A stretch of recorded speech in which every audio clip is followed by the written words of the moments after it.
வணக்கம் நண்பர்களே. இந்த வீடியோ நீங்கள் பார்க்கறதுக்கு முன்னாடி ஆஸ்ட்ரோ சயின்ஸ் சேனலை சப்ஸ்கிரைப் பண்ணாம பார்த்தீங்கன்னா மறக்காமல் சப்ஸ்கிரைப் பண்ணிருங்க. அப்படியே எல்லாருக்கும் பெல் சிம்பிளை கிளிக் பண்ணிருங்க. அப்போ தான் நான் போகிற வீடியோஸ் வந்து உங்களுக்கு அப்டேட் ஆகிட்டே இருக்கும்.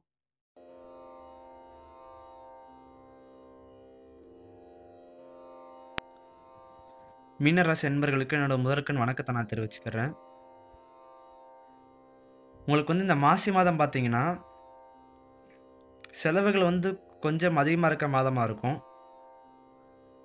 அதிலே முக்கியமாக பார்த்தீங்கன்னா உறவினர்களுக்காண்டியும் அல்லது உங்கள் கணவன் அல்லது மனைவி நண்பர்களுக்காண்டி வந்து இந்த காலகட்டம் வந்து செலவுகள் வந்து கொஞ்சம் ஜாஸ்தியாக பண்ணுவீங்க. மற்றபடி பார்த்தீங்கன்னா உங்களுக்கு வந்து இந்த மாதம் வந்து எதிர்பாராத திருப்பங்கள் உண்டாகும் மாதமாக இருக்கும். ஏன்னா அவங்க வந்து உங்களுக்கு 6ஆம் இடத்து அதிபதினு சொல்லக்கூடிய சூரியன் வந்து இப்போ 12ஆம் இடத்துக்கு வராரு. 12ஆம் இடத்துக்கு வரனால பார்த்தீங்கன்னா உங்களோட கடன் பிரச்சனைகள் அந்த மாதிரி எதுவும் இருந்துச்சுன்னா வந்து இந்த காலகட்டம் வந்து நீங்கள் கடனை வந்து அடைக்கலாம். அடைச்சிறதுக்கு வாய்ப்பு அதிகமாக இருக்குது. ஆனால் அதே நேரம் பார்த்தீங்கன்னா ஒரு சிலருக்கு வந்து மருத்துவ செலவுகளும் ஏற்படுறதுக்கான வாய்ப்புகள் இருக்குது. ஏன்னா 6ஆம் இடம் வந்து நோயையும் குறிக்கிற பாவம். ஆனால் வந்து அநேக பேருக்கு வந்து மருத்துவ செலவுகள் அப்படிங்கிறது அதிகமாக வராது. ஏன்னா வந்து உங்களோட ஜென்ம ராசியை வந்து குரு பார்க்குறாரு. குரு பார்க்குறனால வந்து மருத்துவ செலவுகள் வர்றதுக்கு அதிகப்படியான வாய்ப்புகள் இல்லை. அதிகப்படியான வாய்ப்புகள் வந்து கடன் அடைக்கிறதுக்கான வாய்ப்புகள் இருக்குது. அடுத்து பார்த்தோம்னா உங்களுக்கு வந்து இது வரைக்கும் 10ஆம் இடத்துல இந்த சுக்கிரன், அதாவது சுக்கிரன் வந்து 27ஆம் தேதியிலேருந்து பிப்ரவரி 27ஆம் தேதியிலேருந்து உங்களோட 14ஆம் இடத்துக்கு வராரு. 10ஆம் இடத்துல இருக்கும்போது பார்த்தீங்கன்னா வந்து தொழில் சம்மந்தப்பட்ட முயற்சிகள், அதாவது வேலை இருந்து புதுசாக நான் தேடிட்டு இருக்கேன் அப்படின்னா வேலை வந்து கண்டிப்பாக கிடைக்கிறதுக்கு வாய்ப்புகள் அதிகமாக இருந்திருக்கு. இந்த மாசி மாதத்தோட முற்பகுதியில் வந்து பார்த்தீங்கன்னா சுக்கிரன் வந்து 10ஆம் இடத்துல இருக்காரு. எனக்கு வந்து நான் வேலை இல்லை, இல்லாட்டி வேறு வேலை தேடுறேன் அப்படின்னா அது வந்து இந்த மாசி மாதம் முற்பகுதியிலே வந்து தேடுங்க. கண்டிப்பாக அதுக்கான முயற்சிகள் வந்து உங்களுக்கு வெற்றி கிடைக்கும். இந்த மாதம் முழுக்கவே நீங்கள் தேடலாம். ஏன்னா வந்து உங்களோட 10ஆம் இடத்துலேருந்து அடுத்து 11ஆம் இடத்துக்கு தான் வராரு. உங்களோட முயற்சிகள் அனைத்துலேயும் வந்து கண்டிப்பாக வெற்றி கிடைக்கும். ஆனால் ஒரு சில கஷ்டங்களுக்கு அப்புறம் தான் கிடைக்கும். ஏன்னா வந்து சுக்கிரன் அப்படிங்கிறவர் பார்த்தீங்கன்னா மீன ராசிக்கு வந்து பகைவர், அதாவது குரு அப்படிங்கிற கிரகத்துக்கு பகைவர். ஏன்னா உங்கள் ராசிக்குன்னு பார்க்கும்போது அவர் வந்து 3க்கும் 8க்கும் அதிபதி. ஆனால் இப்போ வந்து இந்த மாதத்தோட பிற்பகுதி வந்து அவர் வந்து 11ஆம் இடத்துக்கு வரனால கண்டிப்பாக நன்மையை செய்வதற்கு கடமைப்பட்டிருக்கிறாரு. அதனால் நீங்கள் எடுக்கிற எந்த முயற்சியில் வந்து கண்டிப்பாக வந்து உங்களுக்கு சக்ஸஸ் கிடைக்கும், வெற்றி கிடைக்கும். ஆனால் கொஞ்சம் தாமதமாக கிடைக்கும். நீங்கள் வந்து நாளைக்கு ஒரு விஷயம் செய்யணும்னு நினச்சிருப்பீங்க. அதுக்கான ரிசல்ட் வந்து உங்களுக்கு நாளைக்கே கிடைக்காது. ஒரு 2-3 நாள் கழித்து தான் கிடைக்கும். அதே மாதிரி பார்த்தீங்கன்னா உங்களுக்கு வந்து 2ஆம் இடத்துல வந்து இப்போ செவ்வாய் ஆட்சி ஆகிறாரு. 2ஆம் இடத்துல செவ்வாய் ஆட்சி ஆகிற பார்த்தீங்கன்னா உங்களோட பேச்சு ஃபுல்லாமே அப்படியே ரொம்ப சரசரன்னு இருக்கும். ரொம்ப அது அக்னியை கக்கிற மாதிரி இருக்கும். ரொம்ப கோபமாக பேசுவீங்க. யாரையும் வந்து, அதாவது என்ன சொல்லுவாங்கன்னா எடுத்தெறிஞ்சு பேசாமல் சொல்லுவாங்களே, அந்த மாதிரி ஒரு குணம் வந்து இந்த மாதம், அதாவது செவ்வாய் 2ஆம் இடத்துல இருக்க மாதம் வந்து கொஞ்சம் உங்களுக்கு அதிகமாக இருக்கும். அதாவது ரொம்ப சிம்பிளாக எப்படின்னு சொல்லணும்னா வந்து உங்களோட பேச்சில் வந்து ஒரு அக்னி இருக்குன்னு சொல்லலாம்.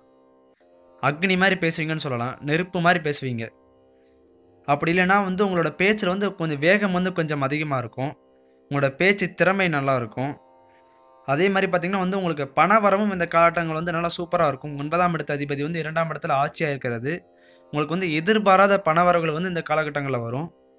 ஆனால் இந்த மாதிரி நன்மைகள் இருந்தாலும் 2ஆம் இடத்துல செவ்வாய் ஆட்சி அப்படிங்கும்போது பொதுவான காரணம் 2ஆம் இடத்துல செவ்வாய், அதாவது அசுபகிரகங்கள் இருக்கும்போது குடும்ப ரீதியாக வந்து ஒரு சில கஷ்டங்களை கொடுக்கும்.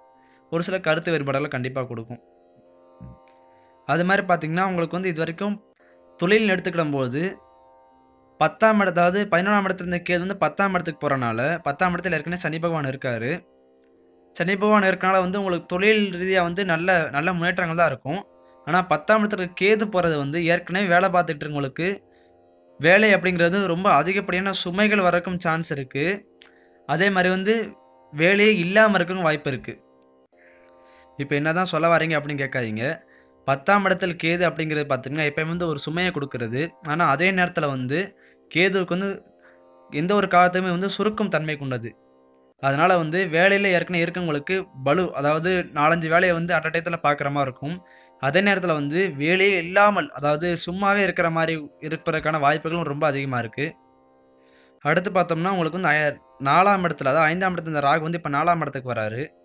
அது வந்து என்ன ஒரு உங்களுக்கு ப்ளஸ் பாயிண்ட் பார்த்தீங்கன்னா குழந்தைகள் வழியில் இருந்த ஒரு பிரச்சனைகள், ஒரு கருத்து வேறுபாடுகள், அவங்களுக்கு வந்து உடல்நல குறைபாடு இருந்துச்சுன்னா இந்த காலகட்டம் வந்து எல்லாமே குணமாயிரும். இந்த மாதிரி பிரச்சனைகள் வந்து இனிமேல் வரவே வராது. ஏன்னா வந்து உங்களோட 5ஆம் இடத்துக்கு குரு பார்வை கிடைக்குது. அவங்க மூலமாக வந்து உங்களுக்கு மதிப்பு, மரியாதை, பெருமை தான் உங்களுக்கு ஜாஸ்தி கிடைக்கும். ஆனால் 4ஆம் இடத்துக்கு வர்ற ராகு அப்படின்னு பார்த்தீங்கன்னா 4ஆம் இடம் அப்படிங்கிறது வந்து உங்களுக்கு இப்போதைக்கு நல்லா 4ஆம் இடத்துல ராகு அப்படிங்கிறது வந்து நல்ல நிலைமையில இல்லை. முக்கியமாக தாயோட உடல்நலத்தில் வந்து கொஞ்சம் கவனம் எடுத்துக்கிறது நல்லது. அதிலே முக்கியமாக பார்த்தீங்கன்னா இந்த காலகட்டம் வந்து உங்களுக்கு வந்து வீடு சம்மந்தப்பட்ட செலவுகள் வந்து கண்டிப்பாக வரும். வீடு சம்மந்தப்பட்ட வாங்குறது, வீடு வாங்குறது, இல்லாட்டி புதுசாக வாகனம் வாங்குறது, இல்லாட்டி வாகனங்கள் பழுதாகிறதற்கும் இந்த காலகட்டம் வாய்ப்புகள் இருக்குது. அடுத்து பார்த்தோம்னா கடந்த மாத ராசி பலன்களை வந்து பார்த்தீங்கன்னா மீன ராசிக்காரங்களை கமெண்ட்ஸில் போட்டிருந்தீங்க. ஹஸ்பண்ட் ஒய்ஃப் உண்டு ரிலேஷன்ஷிப் எப்படின்னு கேட்டிருந்தீங்க. அது பார்த்தீங்கன்னா வந்து கணவன் மனைவி உறவு அப்படிங்கிறது வந்து பொதுவாகவே வந்து மீன ராசிக்காரங்களுக்கு வந்து கணவன் மனைவி உறவு அப்படிங்கிறது அந்தளவுக்கு சுபிக்ஷமாக சொல்ல முடியாது. ஏன்னா காலபுருஷனுக்கு 6ஆம் இடம் தான் உங்களுக்கு 7ஆம் இடமாக வர்றனாலையும், காலபுருஷனுக்கு 7ஆம் இடம் வந்து உங்களுக்கு 8ஆம் இடமாக வர்றனாலையும், கணவன் மனைவி உறவு அப்படிங்கிறது வந்து பொதுவாகவே ஜென்ரலாகவே மீனராசிக்காரங்களுக்கு வந்து ரொம்ப அந்தளவுக்கு சிறப்பாக சொல்ல முடியாது. அவங்க என்னதான் வந்து ரொம்ப அந்யோன்யமாக இருந்தாலும், அதாவது 2 நாள் அந்யோன்யமாக இருப்பாங்க, 3 நாள் சண்டை போடுவாங்க. அடுத்த நாள் நல்லா இருப்பாங்க, 3 நாள் சண்டை போடுவாங்க. அந்த மாதிரி ஒரு கருத்து வேறுபாடுகள் கண்டிப்பாக இருக்கும். ஜென்ரலாகவே மீனராசிக்காரங்க எல்லாத்துக்கும் இந்த மாதிரி ஒரு இயல்பு இருக்கும். மற்றபடி பார்த்தீங்கன்னா வந்து மீனராசிக்காரங்களுக்கு கணவன் மனைவி இடையே வந்து பார்த்தீங்கன்னா நல்லா தான் இருக்குது, அந்யோன்யமாக தான் இருக்குது. அப்படி எதுவும் பிரச்சனைகள் அப்படின்னா வந்து உங்களோட ஜன ஜாதகம் வந்து ஏதாச்சும் ஒரு கிரக தசாபுத்தி நடக்கலாம். அது உங்களோட ஜன ஜாதகத்தை பார்த்தா தான் கண்டிப்பாக தெரியும். அடுத்து பார்த்தீங்கன்னா ஜாப்பை பற்றி கேட்டிருந்தீங்க. ஜாப்புக்கு தான் நான் ஏற்கனவே சொன்னேன், 10ஆம் இடத்துல கேது இப்போ வராரு. புதுசாக வேலைக்கு முயற்சி பண்ணுறவங்க இந்த மாதத்தோட முற்பகுதியில் முயற்சி பண்ணுங்கள், கண்டிப்பாக கிடைக்கிறதுக்கு வாய்ப்புகள் ரொம்ப அதிகமாக இருக்குது. அதே மாதிரி ஏற்கனவே வேலையில் இருக்கிறவங்களுக்கு வந்து பார்த்திங்கன்னா கொஞ்சம் ஒரு மந்தமான போக்கு நிலவும். அடுத்து பார்த்தோம்னா வெளிநாட்டு பயணத்தை பற்றி கேட்டிருக்கீங்க. வெளிநாட்டில் வந்து வேலை கிடைக்குமான்னு கேட்டிருந்தீங்க. ஃபாரின் ஜாப் அப்படிங்கிறது பார்த்தீங்கன்னா வந்து உங்களுக்கு 11ஆம் இடத்துல கேது இருக்கும்போதும் சரி, 5ஆம் இடத்துல இருக்கும்போது சரி, அந்த காலகட்டமே வந்து நீங்கள் முயற்சி எடுத்திருந்தீங்கன்னா உங்களுக்கு வந்து நல்ல பலன் கிடச்சிருந்துருக்கும். இப்போ வந்து 10ஆம் இடத்துல கேது வர்றனால உங்களோட அதாவது நீங்கள் வெளிநாட்டுக்கு ட்ரை பண்ணலாம். அது உங்களோட ஜன ஜாதகத்தை பார்க்கணும். ஆனால் ஒரு சில அதாவது தாமதமாக நடக்கும். என்னென்னா வந்து நீங்கள் வந்து அடுத்த மாதம் 2 மாதம் அப்படின்ட்டு ஒரு மாதம் தள்ளி கொண்டுட்டே போயிட்டே இருப்பாங்க. உங்களோட ஜன ஜாதகம் நல்லா இருந்துச்சுன்னா வந்து கண்டிப்பாக வந்து நீங்கள் ஃபாரினுக்கு சீக்கிரம் போயிடலாம். அப்படி யாருக்கும் பார்க்கனா வந்து நீங்கள் வந்து என்னோடய வீடியோவில் வந்து நான் என்னோடய மெயில் ஐடி கொடுத்துருக்கேன். அந்த மெயில் ஐடிக்கு வந்து நீங்கள் வந்து உங்களோட பர்சனல் டீட்டெயில்ஸ், அதாவது என்னென்னா பிறந்த தேதி, பிறந்த நேரம், பிறந்த ஊர், இதெல்லாம் வந்து கொஞ்சம் தெளிவாக அனுப்புங்க. அப்படின்னா தான் வந்து நான் பலன் சொல்கிறதுக்கு வந்து உங்களுக்கு சரியாக இருக்கும். அதே மாதிரி உங்களுக்கு எதுவும் கருத்துக்கள் தேவைப்படுச்சுன்னா, உங்களுக்கு தகவல் தேவைப்படுச்சுன்னா கீழே வந்து கமெண்ட் பாக்ஸில் உங்களோட கருத்துக்களை பதிவு பண்ணுங்கள். நான் கண்டிப்பாக உங்களுக்கு ரிப்ளை பண்ணுறேன்.